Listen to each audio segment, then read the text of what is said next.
Anyway, I'm gonna get in there. Okay, see you. Great to see you. See you. Okay, have a great day. Okay, same to you. Thank you. Okay.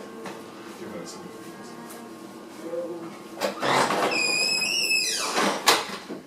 All right, Jonathan. So, have you gone through these yet? Have you worked through these? Yeah, this one, yes, I was Yeah. reading. Okay, so reading. So, these are all pizzicato. These are bow strokes, and let's work on the bow here.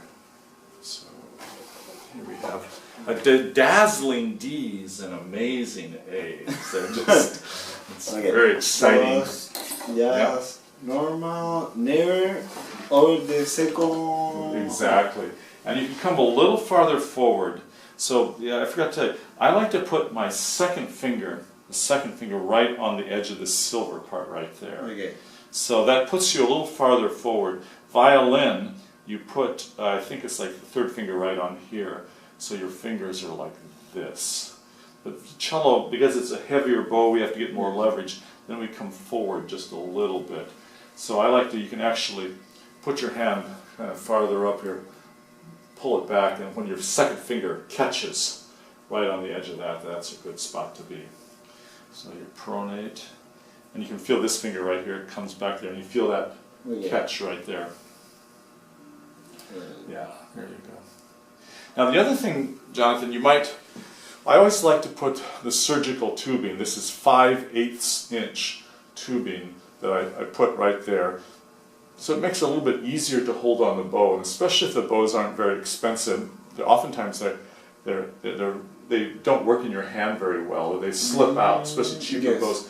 This gives you a little bit better leverage, easier to hold on to, and your thumb is less likely to squeeze if you have that there.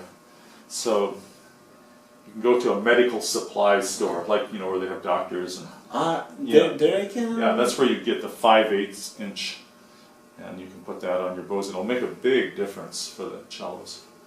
Okay, looking good. Relax right through here. Relax. There you go. Right through here. Relax. Oh, sorry. Yeah, relax. And that's it. So it's really soft. There you go. That's good. And just really soft. That's it. You can feel like you'd almost like you dropped the bow. You'd almost drop the bow. Can you hold the bow? Take it out of my hand. Okay, that muscle is working. It goes there, or yeah, right there. Well, for cello, right there, that works. And once you set it down, then make sure you're relaxing. That's great, John. Good job. Okay, so let's try D, D.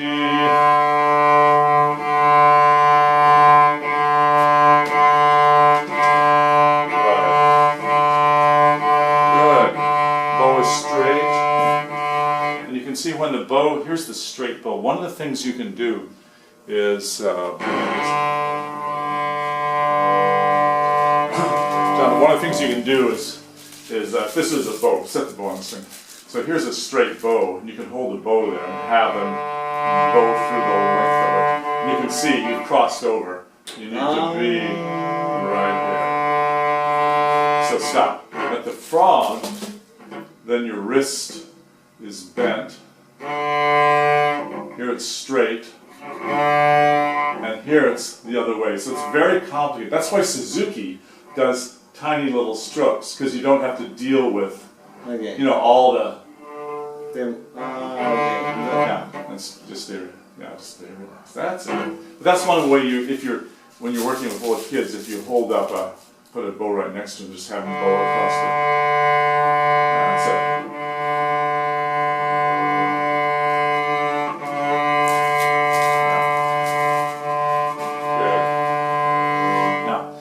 The bow stroke, it comes from back here. It starts from up here. This moves, and this follows. And this moves, and follows. It's really loose. You want this really flexible. So just try that. Sounds good. The sound is good.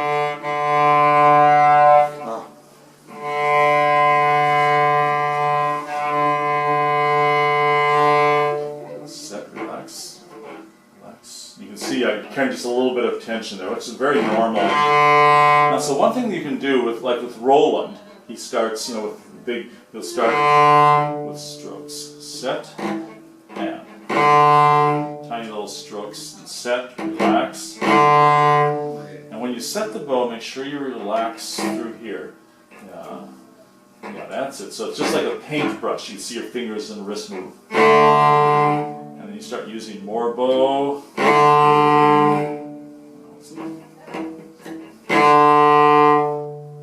that's it. And then you can start at the tip too. Tiny little stroke. Circle.